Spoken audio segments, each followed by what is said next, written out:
você está no canal Amador. Vamos aqui fazer mais um vídeo de lista, como era de se esperar, né? Todo final de ano você já começa a fazer aquele balanço de leituras feitas, do que foi legal, do que não foi, do que valeu a pena, do que não. Então, vamos à minha lista de 10 livros aí que eu mais gostei de ter lido. Né? Foram 10 livros que eu li em 2020, não precisa ser necessariamente lançados em 2020, foi apenas lidos. E assim, gente, é aquela coisa, né? Livro nunca é unanimidade. Então, a lista que eu faço aqui são as listas que eu gostei. Pode ter lido livros, por exemplo, que eu gostei, que a pessoa que está assistindo esse vídeo não pode ter gostado, ou vice-versa. Assim como acompanhando outras listas top 10 de outras pessoas, tem livros que eu não gostei, mas a pessoa gostou. E essa é a graça de tudo, né? Essa pluralidade de ideias. Você vê uma opinião, por exemplo, que você não teve, ou uma ideia, uma reflexão que você não teve quando você leu aquele livro, aquela pessoa teve, né? Puxou um outro lado ali da história que você acabou não tendo. Enfim, livro nunca é unanimidade, né? Cada um tem uma bagagem diferente de mundo. E isso traz a graça de tudo, dá graça em tudo, né? De ter essa multivisão acerca dos livros. Eu separei 10 livros aqui. Eu acredito que dos 10 eu consigo separar pelo menos 3 ali, 2 autores, na verdade. Eu consigo separar 2 autores como os melhores mesmo, assim, que não...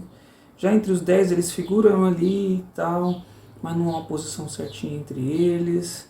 Mas eu acredito que os 2 primeiros autores, para mim, foram os que eu mais gostei. Além disso, teve outros livros que eu gostei muito, além desses 10 durante o ano, e que de certa maneira eu não coloquei nesse top 10, mas por algum outro motivo que eu acabei não gostando, que eu acabei não me interessando, mas não deixa de ser um livro bom, né, acima de tudo. Dentre as menções honrosas que eu posso colocar aqui, a minha releitura de Caim, né? Eu não coloquei releitura no meu top 10. Minha releitura de Caim, aqui José Saramago faz igual o que ele fez em O Evangelho segundo Jesus Cristo, né? Só que aqui ele vai contar a história, vai passar, né? Como se fosse um tour ali por Gênesis. E nesse tour, quem vai ser a voz dele vai ser quem? O personagem Caim. É um livro interessante, ele vai ter altas críticas, mais uma vez, à religião, né, à Bíblia em si, aos próprios escritos da Bíblia. Não é um livro que vá agradar as pessoas que têm uma religião, que creem em Deus, principalmente, a não ser que aquela pessoa esteja ali desprovida de qualquer tipo de julgamento ou preconceito e resolva pegar esse livro para ler, né? Porque aí já sabe, pelo menos já tem ideia de onde ele está se metendo ali, né? Nesse caso de José Saramago. Outro livro que eu gostei também, que eu gostei muito, mas não é meu romance preferido da autora, tem outro que é meu preferido, mas de fato eu gostei muito pelo gato, né? Eu falo do quem? As Horas Nuas, da Lígia Fagundes Telles. É mais um livro gostosinho da Lídia, em que ela mistura essas histórias dessas personagens femininas interessantes, o modo de escrever, né, que é carregado ali de fluxo de consciência misturado com narração mesmo propriamente dita. E aqui o gato Raul, para mim, rouba a cena geral. Quando ele aparece aqui na história, você se surpreende. Eu me surpreendi quando ele apareceu na história, você não dava nada. E para mim foi o que mais me chamou a atenção nesse livro, né? Como eu falei, tem outros livros, eu gosto mais de Ciranda de Pedra, até mesmo das Meninas, né? Mas As Horas Nuas, eu acho que só faltava ele para me ler, dos romances dela, né? Agora tem os livros de conto e alguns livros de não ficção para ler da Lídia aí nos próximos anos. Outra autora também que eu conheci esse ano foi através do projeto Lendo Literatura Brasileira, lá do Álvaro. Eu conhecia por nome, né, que agora ela está sendo pedida aí nas listas de vestibulares e tudo, é a Júlia Lopes de Almeida. A gente leu A Falência agora em outubro, né? Um livro que muita gente elogiava, e elogia ainda, na verdade, né?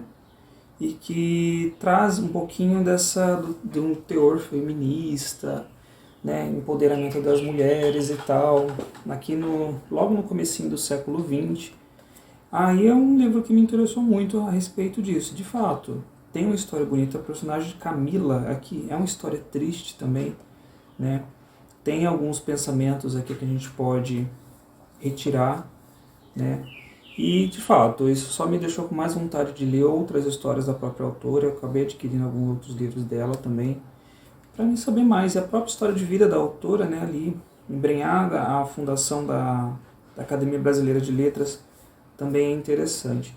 Então, claro, não é um livro perfeito, tem coisas aqui que eu não concordei, né, tem coisas aqui que, por mais que seja da época dela, eu lendo hoje, eu acabei não concordando, não gostando muito, mas não deixa de ser um livro bom e que vale a pena ser lido com certeza. Outro livro que eu gostei pra caramba, que eu coloco aqui, que é das minhas menções honrosas, eu só coloco como menção honrosa porque, assim, se eu tivesse lido esse livro primeiro, assim, de cabo a rabo, na primeira sentada de leitura, talvez seria um dos meus melhores livros do ano passado. Como eu comecei esse livro ano passado, parei, depois decidi começar de novo, isso me deu um gás a mais. Eu falo do A Sangue Frio, do Truman Capote. É um livro muito bom, né? É um livro ali que você já sabe o que vai acontecer, porque ele foi tirado ali de uma notícia real, de um fato, né? Do que aconteceu. E que o autor aqui consegue desenvolver essa história aqui que eu, para mim, nessa segunda aqui, leitura de fato, consegui continuar, consegui pegar e falar, nossa, realmente esse livro é muito bom. Porque eu vejo pessoas elogiando o Capote e tal, por esse livro, pela estreia desse novo gênero, vamos dizer assim, desse romance jornalístico e tal. E eu falei, beleza, eu quero ver o que essas pessoas veem quando leem Truman Capote. E foi de fato, nessa segunda leitura que eu fiz aqui agora, completa, né, até o fim, eu consegui ver o que realmente viam, né, que realmente é um livro muito bom, é um livro denso, né, e triste, porque isso de fato aconteceu, né. Bom, mas fica a dica aí de um livro muito bom. Bom, dentre essas menções, tem outros tantos livros, né, que foram bons, mas que tiveram ali um ou outro, coisas que não me fizeram colocar nessa lista de top 10, né? Deixa eu pegar minha cola aqui, para não me esquecer. Bom, lá embaixo no meu top 10, eu coloco O Sol é para Todos, da Harper Lee, né? É outro livro igual do Truman Capote, todo mundo falava, todo mundo elogia, Harper Lee isso, Harper Lee aquilo. Eu falei, meu Deus, preciso ver o que está acontecendo com esse livro.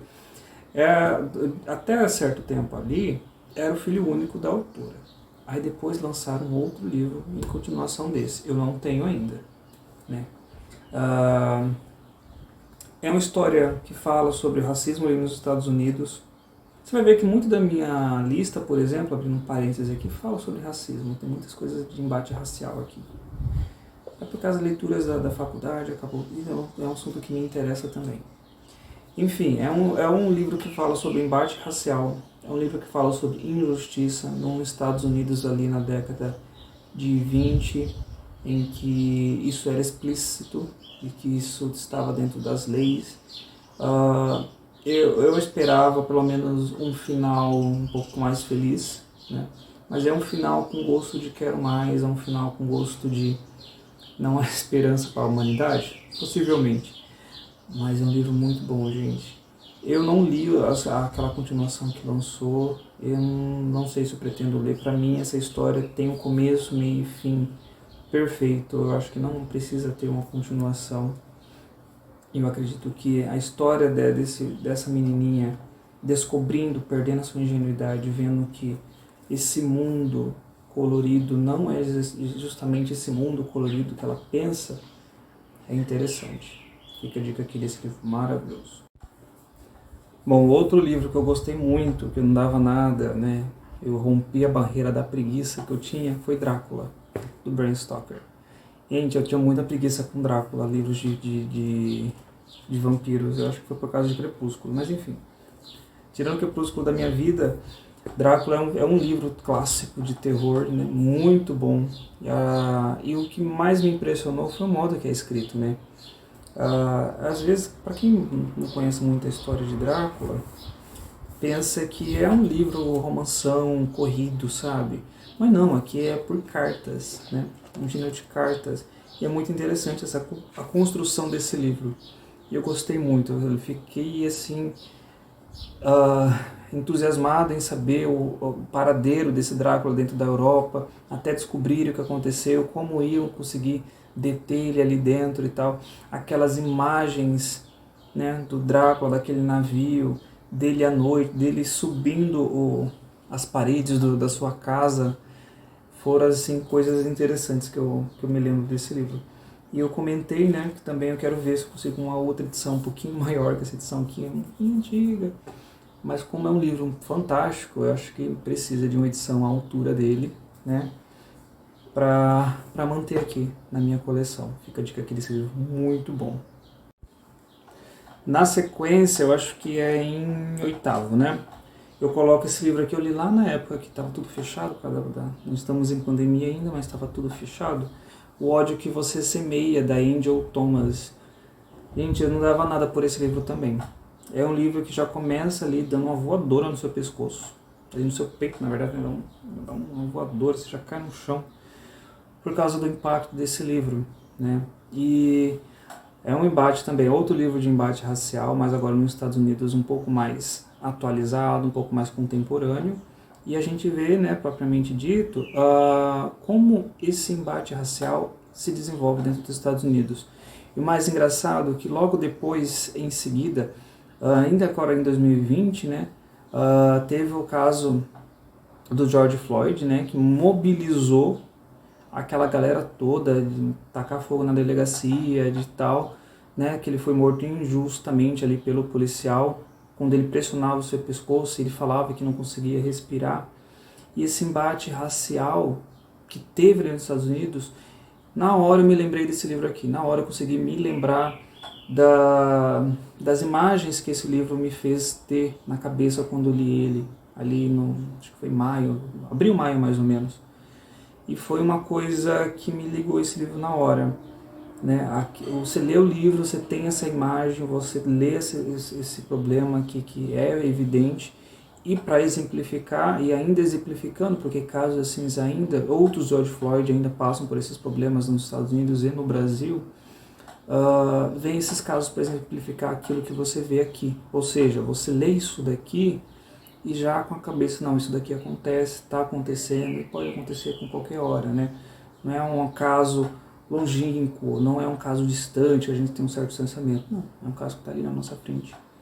E muitas das vezes, fica a dica aqui desse livro maravilhoso. Eu preciso ter uma edição física desse livro também para mim guardar aqui na minha coleção. Outro livro maravilhoso que também tem questões raciais envolvidas é o Eu de Tuba, A Bruxa Negra de Salem, né, da Maryse Condé. Eu li agora, não está dando reflexo, eu li agora, li para mês de outubro, novembro mais ou menos, né? As histórias ali sobre as bruxas de Salem e tal, aquela perseguição às bruxas. Tinha uma bruxa negra ali chamada de Tituba. E aqui nessa história a gente percebe que a própria Tituba conta a sua história, né? Uma coisa que é muito interessante, que aqui a própria voz autoral do livro é da própria mulher.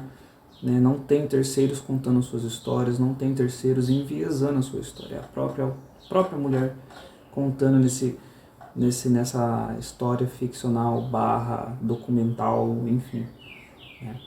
E ela expõe, né, as dores de ser uma mulher negra nos Estados Unidos, racista, expõe a dificuldade da religiosidade dos negros também em frente ao cristianismo, como era hipócrita as pessoas que condenavam outras religiões, mas traziam essa maldade dentro de si, transvestida ali de bondade, de fazer de justiça, né, para a magia negra perversa dos negros, quando na verdade a maldade não estava vindo dos negros.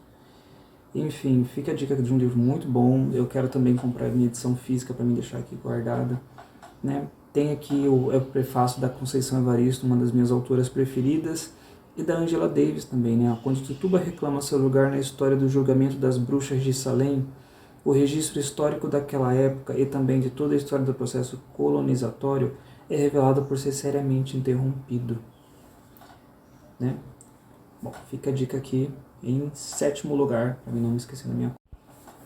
Bom, em 6º lugar eu coloco A Tolice da Inteligência Brasileira, do Gessé Souza.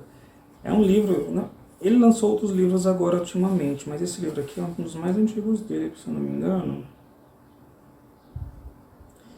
Porque tinha uma outra edição antiga, né? Em 2018. Na ficha catalográfica. Enfim,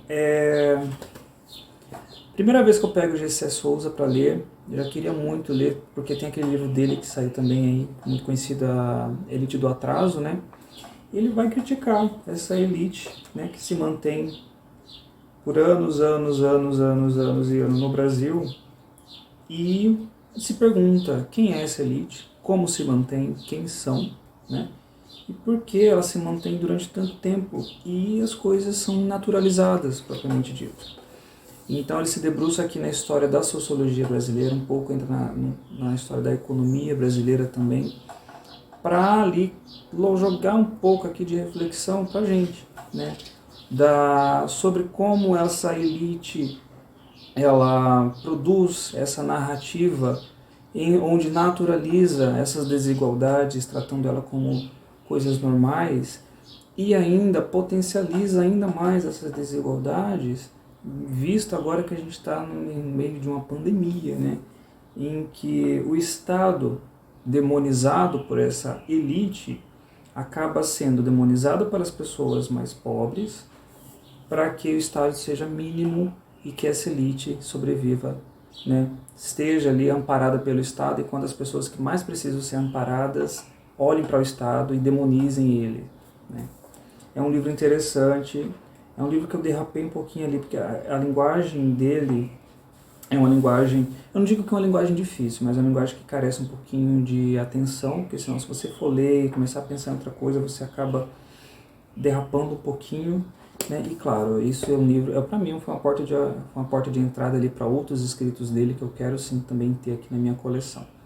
Fica a dica aqui desse livro importante, atualíssimo. Outro livro que deixou impactado ali, né? Falei, gente, venci a barreira da preguiça também, por causa que eu tinha um pouco de preguiça do autor. É o Milton Ratum, né? A gente leu o Milton Ratum em setembro ali para o grupo Lendo Literatura Brasileira, e a gente leu Dois Irmãos, tá no Reflex. Dois Irmãos. É um livro que eu não esperava muita coisa, né? A não ser esse plot conhecido, né? Desses dois irmãos que tem problemas ali dentro.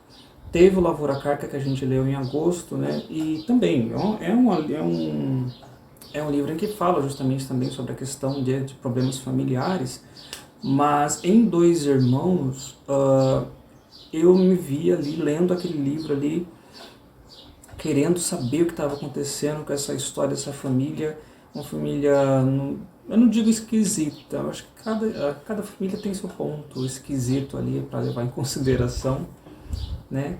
Mas esse irmão que foi lá pro Líbano, depois voltou, em contrapartida tem esse outro irmão que é mais mimado, que a mãe protege, não sai da sua aba, passa a mão na cabeça para independentemente do problema que esse irmão causa.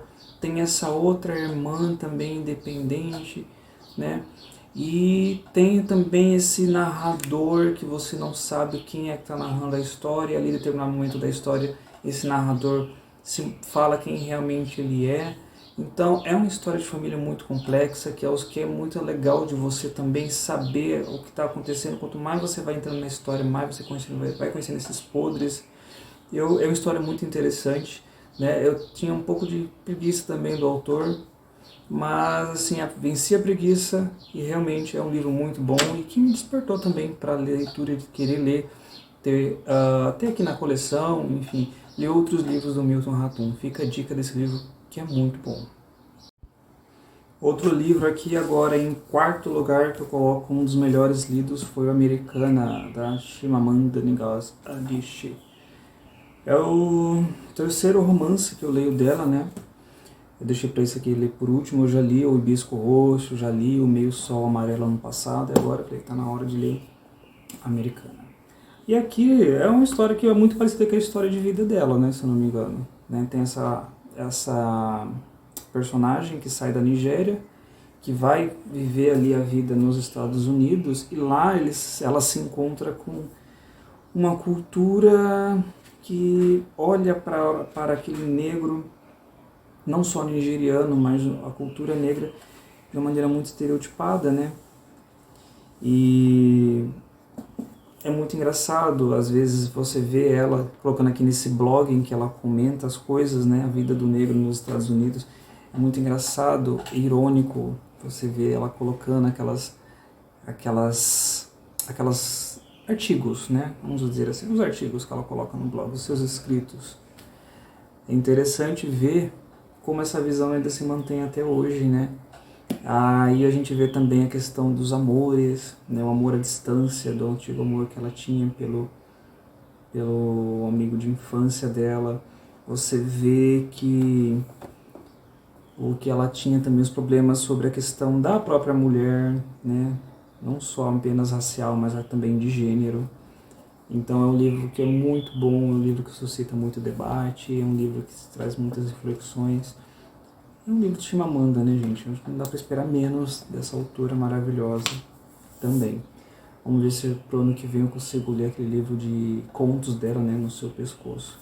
Então, em quarto lugar, a Americana. Em terceiro, é uma autora que eu conheci esse ano e também é um livro aqui que eu acho que eu li em abril, se eu não me engano. É um livro maravilhoso que eu não dava nada por ele. Né, que é o Memória de Adriano, da Margarita Yourcenar. Gente, esse livro é muito bom. É uma delícia de ler. Você quer sair marcando tudo, porque o que ela faz aqui é maravilhoso, né? Ela pega a figura de Adriano, né, um dos imperadores ali mais conhecidos de Roma, da Roma Antiga, e ela coloca aqui na voz dele a sua própria autobiografia, né? Ali, e aí ele faz a reflexão de tudo, reflexão sobre a vida dele, como ele se tornou imperador, né?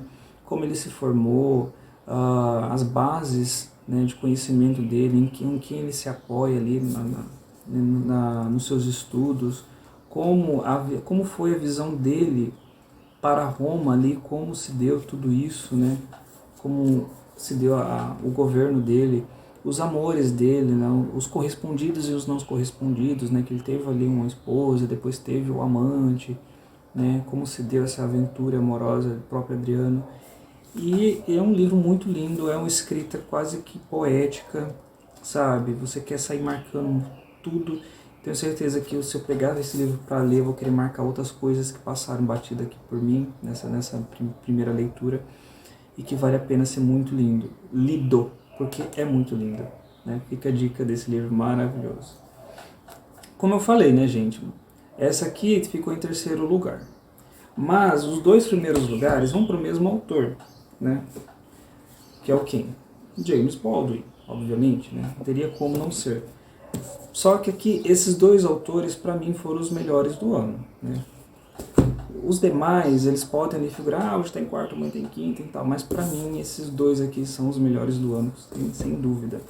Eu coloco, sim, os dois livros que eu li dele como primeiro e segundo, ou segundo e primeiro, enfim, não importa a ordem aqui. James Baldwin. Eu comecei o ano, né, com esse livro aqui do Terra Estranha, que é o terceiro ali romance que eu leio dele.